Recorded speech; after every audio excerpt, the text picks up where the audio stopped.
Ang batuan nga masami ginagamit pangpaasdom sa mga sabaw ang ginagamit sang isa ka coffee shop sa paghimo sang cheesecake. Luyag niya nga maghimo sang nanari-sari nga mga recipe gamit ang lokal nga produkto. May report si Romeo Subaldo.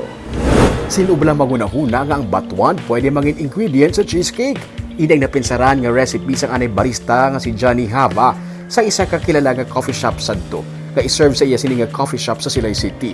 Sa sinigid lamang ang ginsuguran serve sa Damgo Coffee Shop sa tabok ng Silay South Elementary School ang batuan cheesecake.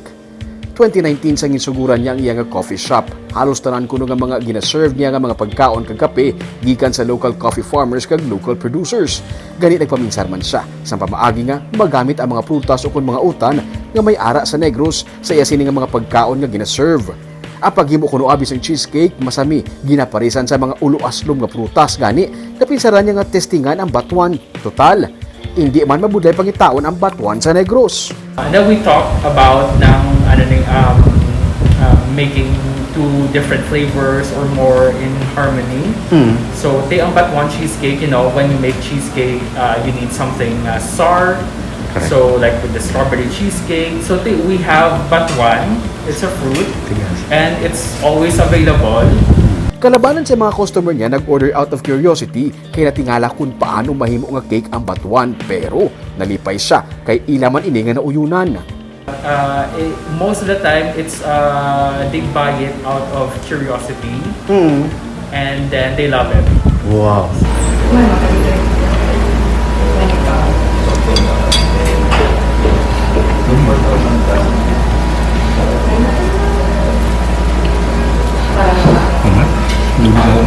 Hindi mo siya matry sugang batuan, tsaktuan lang ang mix na siya sa nabato siya sa natamis ng cheesecake. Gablend siya lang lumabas, nabalang katamis.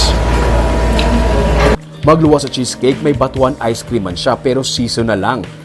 May salted egg ice cream man gani pero ang amon nga natilawan, papaya, kalamansi, kag chocolate cashew, kag daw yara ka lang sa imo nga balay, nagapangyamis. Kung imo matilawan ang ini nga mga flavors ang iya nga ice cream. I'll tell you the wild flavors that we have.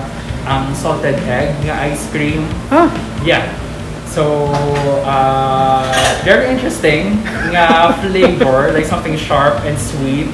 But then the texture,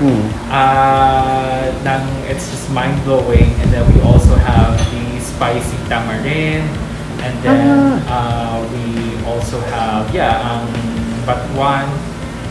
Mostly nang we use mga local nga fruits, papaya, kalamansi. Karamo kuno sang pwede ma-explore nga mga flavors gamit ang mga utan, prutas kag iban pa nga mga panakot nga sarang makit-an diri sa Negros. Kinahanglan lang mangin creative kag imaginative. Sa tuanay, dream niya lang ang mag-angkon sa kaugalingon nga coffee shop pero karon natuman niya na ang iya nga damgo.